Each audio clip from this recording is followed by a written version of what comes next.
data ndagarutse nari maze igihe ntahari ariko ni impamvu z'ibihe ntago ari impamvu zanjye ntago ari impamvu zinturutseho ariko kuba nongeye kugaruka mbishimiye Imana.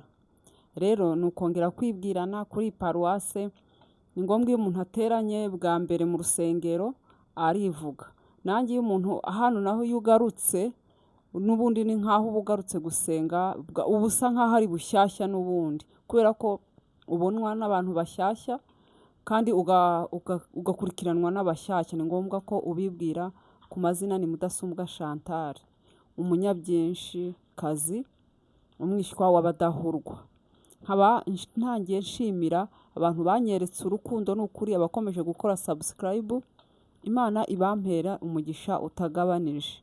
Rero uyu munsi nakeneye ko tuganira kuri topic igira iti, nari mfite amatopiki menshi ariko sinzi ukuntu ngiye kuri YouTube channel ndeba ikiganiro abadebuti bakoze, nsangaho comment ivuga ngo kera abanyamurenge ni abantu bagiraga umuco.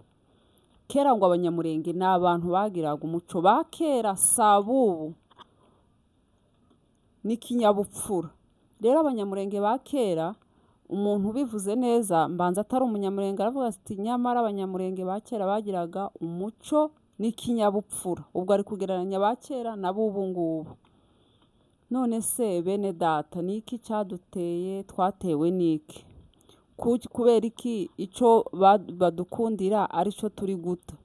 Umuco n'ikinyabupfura. Umuco n'ikinyabupfura nibyo byaturangaga, ariko ubu ngubu bavuze ko none nimwe musigaye mucuruza ubwambure bw'ababyeyi. Wa muco n'ikinyabupfura ntabyo ngo tugifite, nitwe dusigaye ducuruza ngo ubwambure bw'ababyeyi. Urumva ko tumaze gutana, urabona ko tumaze gutatira cyane igihango. Niba twaragiraga umuco n'ikinyabupfura, ni ukuvuga ngo umuco wacu wari umuco mwiza. Nanjye uko mbizi ni ukuvuga ngo umunyamurenge wa kera iyo wasangaga n'umuntu yakosheje wirindaga no kubivuga kugira ngo bitazaguturuka, wenda hatazagira impact mbi ishobora kubaho bikaba byatewe nawe. Niko umunyamurenge yari ateye.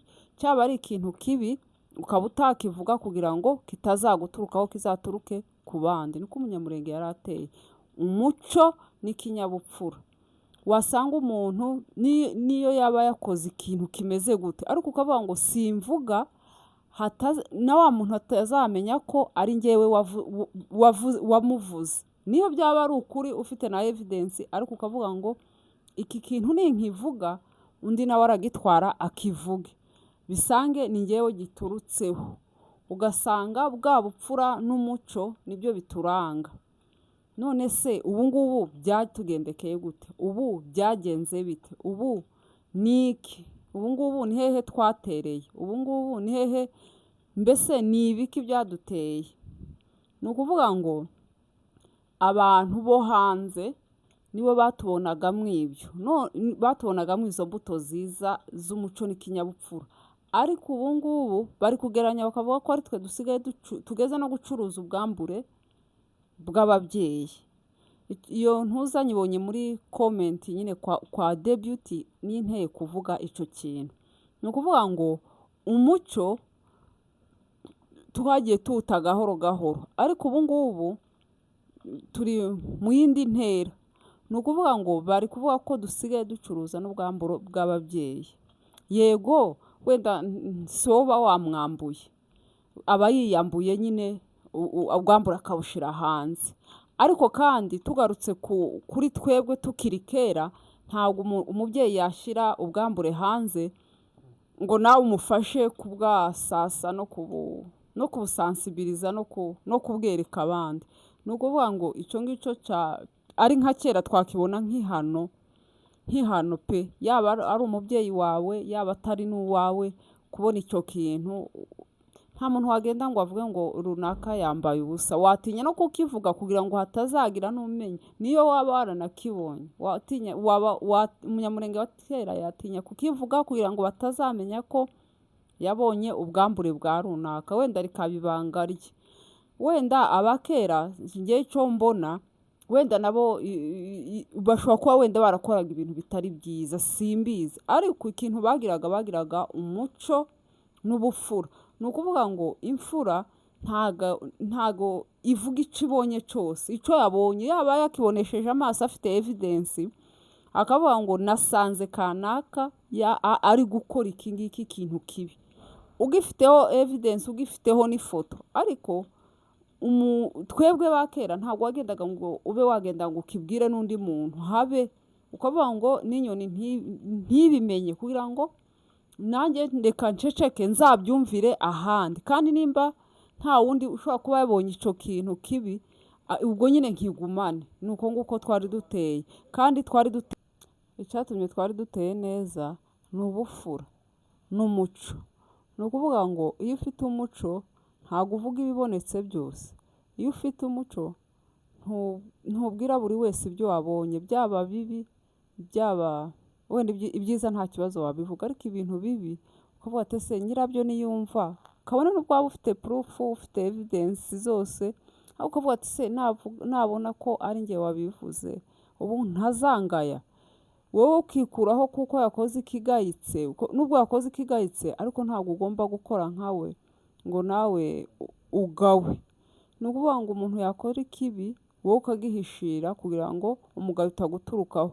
nimba nyine yasayishije wenda akaba yakora iryo kosa, nk'ababyeyi bacu nyine ibi kuri YouTube barimo kuducurira ngo dusiga ducuruza ubwambure bw'ababyeyi. ni ukuvuga ngo umubyeyi cyangwa anti cyangwa anko cyangwa nde ashobora gukora iryo kosa yenda akizera cyane, akaba yatanga videwo, akaba yakwambura ubusa, ariko kandi mu gihe yabikoze ntabwo natwe tugomba kuba abafatanyabikorwa biwe ngo ibyo yakoze tubyamamaze, ahubwo twakagombye kwifata ku munwa tukavuga se ibi ni ibiki bibaye abantu bariho none, yaba uwayitanze yaba uwayihawe, bose hari igihe tubagaya, kubera ko umuntu nimba akoze ikosa ntabwo nawe ugomba gukora nkawe. nimba yakoze ikosa ryo kwambura ubusa akishyira hanze, nawe ntabwo ugomba gukora ikosa ryo kuvuga ngo umwamamaze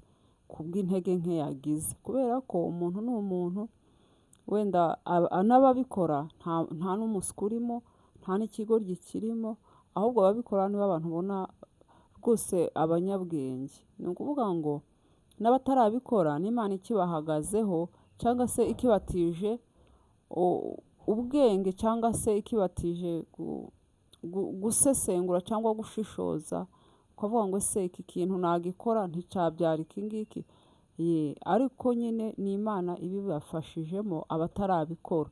naho tugendeye ku babikora niba abantu b'abanyabwenge, niba abantu nyine basobanutse. ni ukuko n'undi wese rero niho naboneye ko n'uwo ari we wese yabikora, ariko kandi nyine ntabwo twashima abatanga amafoto y'ubwambure, turabanenga, ariko kandi turanenga n'abayahabwa bakayatanga. niba umuntu yakugiriye icyizere nawe mbese nyine nawe mugirira mbese nyine muhagarareho. nimba umuntu yakugiriye icyizere akaguha ifoto ye y'ubwambure, aba yakwizeye biheka, nawe mubikira ibanga, kandi ari kugira ngo amenye ko hakiri abantu bazima. ubwo ngubwo umuntu yampa ifoto y'ubwambure narangiza nkajya kumutanga hanze cyangwa nkajya kumuvuga kuri YouTube, ntago sinzi, ndumva ibyo bintu ngiye ntabikora, kubera ko numva ibyo bintu ari ikintu kibabaje n'umuntu akinkoreye nababara cyane, kubera ko kugira ngo usirikire mu matelefone y'abantu wambaye ubusa, icyo kintu kirababaza. akabona nubwo baguha amafaranga menshi, ariko aya mafaranga ntago wayarya utuje, kubera icyo kintu. buri wese areba ubwambure bwawe, areba uko uteye, areba iki, ntabwo byakugwa neza. rero abazajya babikora akaba yakwizera mugenzi we bakamuha ubwambure, nyamuneka ndabasaba ngo ujye umubikira ibanga. ntitwavuga ngo wenda ntimukabikore, cyangwa se ntitwavuga ngo biracika, ahubwo aho gucika biri kugenda byiyongera.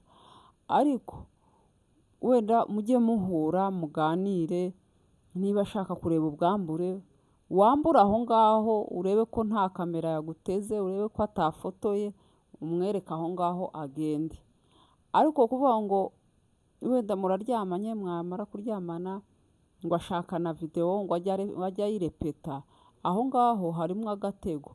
Uzajya ukubwira gutyo ntukajye ubyemera, ujye uvuga ngo ariko n'abandi zigera hanze nabo baba bafitanye ibyizere nk'ibi byose, ariko bikarangira bagiye hanze. None reka dukore ibyo dukora ariko video ihagarare, kuko muri babiri basaba video harimo uba wigiza nkana. Ni ukuvuga ngo mbere basabaga video nk'abakobwa, mbere ngewe nabonaga akenshi ni igitsina gore, kuko nitwe dushukika cyane ashobora kuyisaba. Nk'uko base umuntu bari kumwe ko atari kugaragara, ko turi kubona umugore wenyine, uwo bari kumwe ninde arihe ntaboneka, agafata wa mudamu wenyine cyangwa umukobwa ariko we ntiyigaragaze. Ariko n'abadamu ubu ngubu bamenye ubwenge, basigaye bazisaba abagabo kugira ngo nyine ku mugambi we runaka ugerweho.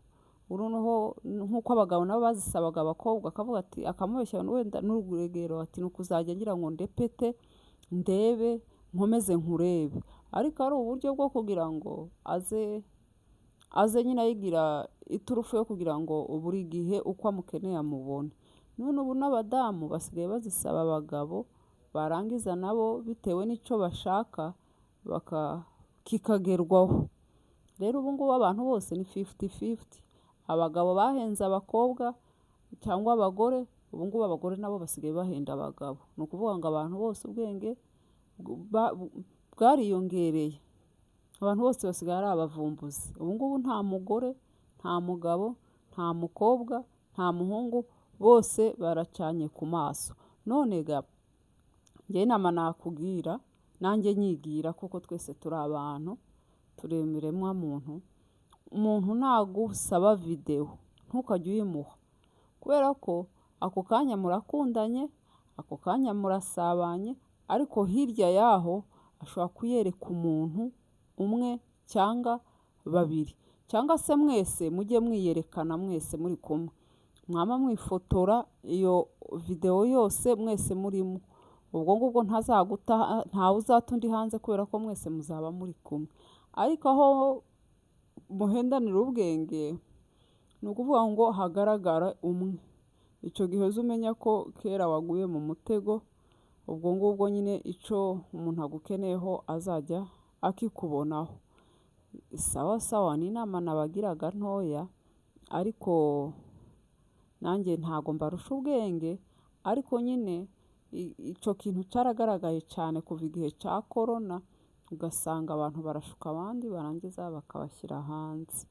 Rero tugomba kumenya ubwenge. Wenda nyine hari igihe ayigusaba icyo gihe agukunze, ariko nyine wenda mwagira ibyo mupfa, cyangwa se nyine igihe kiragera abantu umubano ukagabanuka. Ariko nyine abantu bajya bakora ibyo bakora, ariko mwirinde video. Kandi iyo video nimba ikozwe koko, mwembi mugaragaremo, kugira ngo nuzayigwaho mwese muzajye hanze. Ntihakagire uzavuga ati kubera ko runaka atagaragaye niwe wanshyize hanze. Kuko ni uburyo bwinshi bwo kujya hanze. Hari uwayisanga muri telefone y'undi akayiyohereza cyangwa akayoherereza n'abandi. Ubwo bikaba bitaturutse ku wayihawe, bikaba byaturutse kuri ba bantu bagenda bareba mu matelefone y'abandi. Hakaba abazitangira ubwabo bonyine akagutanga kandi wamweretse. Rero tumenye ubwenge, tujijuke, tujye tumenya ko abantu muri iki gihe bahindutse. Umwizere nyine, ariko umwizere nk'umuntu uvuga ati anytime yompinduka, naramuhaye video akanta hanze. Ntawe mvuze ngo ninde, yaba umukobwa, yaba umudamu, yaba umugabo, yaba umusore, twese tugira amakenga. Ntituvuze ngo ibindi bireke gukorwa, ntabwo twabihagarika. Ariko video njye ndababujije ntukajye uha umuntu video rwose. Icyo kintu icyo yakubwira cyose ntukajye uha umuntu video. natangajwe n'abantu banazikopa. Hari uwo nigeze kumva ni umuntu wari uyifite arayitwereka, abana b'abakobwa bari kuvuga ngo ese ngo aya mafaranga noneho ngo arayaduha, ibabaze babanje kwifotora ngo bamutumire ngo namara azayabahe. Mbese ubwo urumva gukopa ubwambure, hari n'abo muvuga ngo barayarya, hari n'ababa batayariye. Ibaze kwizera aho bizera umuntu ngo ese arayaduha, mugenzi we ngo iyi ngo arayaduha, ubwo barifotora barangije baramwoherereza. Si ubwo ngubwo koko yamaze kuzishikira arayaboherereza, ubwo ni 50-50, ashobora kuyaboherereza cyangwa ntayaboherereze. Gusa nyine icyo nakwanzuraho, ibintu tubona nk'aho bikomeye abandi biba byoroshye. Hari umuntu wambwiye ngo yabwiye mugenzi we ngo kuri bariya abantu bambara ubusa ngo baba babahaye $50. Ngo mugenzi we aramubwira ngo ese aho batanga $50 ku busa ni hehe? Mbese nyine amurangira aho wambara ubusa bakaguha $50. Ati $50 ku busa? Kandi uwo nguwo we yaragaye abambara ubusa kubera $50. Gusa nyine abantu bose ntidufata ibintu kimwe. Wowe ubona video ukumva wahahamutse, ukumva ari ibintu bikomeye, ariko hano hari n'uwo biba byoroshye, ariko nubwo biba byoroshye gusa nyine babifatamo mu rwego rw'uko abantu dusigaye twarataye umuco turi indisipurine. Ni muri urwo rwego babifitamo, wabyoroshya wabona ko byoroshye cyangwa se ukabona ko bikomeye, gusa nyine badufata mu rwego mbese bwo guta umuco. None rero tugaruke ku muco wacu. N'abakera wasanga njombe barayikoraga, wasanga njombe yarahozeho, wasanga barayikoraga atari ubwa none. Ariko ubu ngubu dusigaye dushyiramo ubuswa bwinshi, tugashyiramo kutagira ibanga, tugashyiramo ikinyabupfura gike, ariko si ukuvuga ko abandi njombe itigeze ikorwa, buriya yarakorwaga, ariko igakorwa mu buryo bw'ibanga. Buriya hari ibintu bikorwa ariko bigakorwa mu ibanga. Sawa sawa, nakagaruka tuzongera, Imana nidushoboza tuzongera. Ariko ndabasaba ko munkorera subscribe, like, share na comment, kandi mukomeze munkunde nubwo ntakunditse, ariko ni ukuri Yesu akomeza abampere umutima wo kunkunda, kandi abampere umugisha. Abamaze kunkunda bagakora iyo subscribe, ni ukuri mbasabiye umugisha kandi utagabanyije. Sawa sawa, cyaho nakagaruka.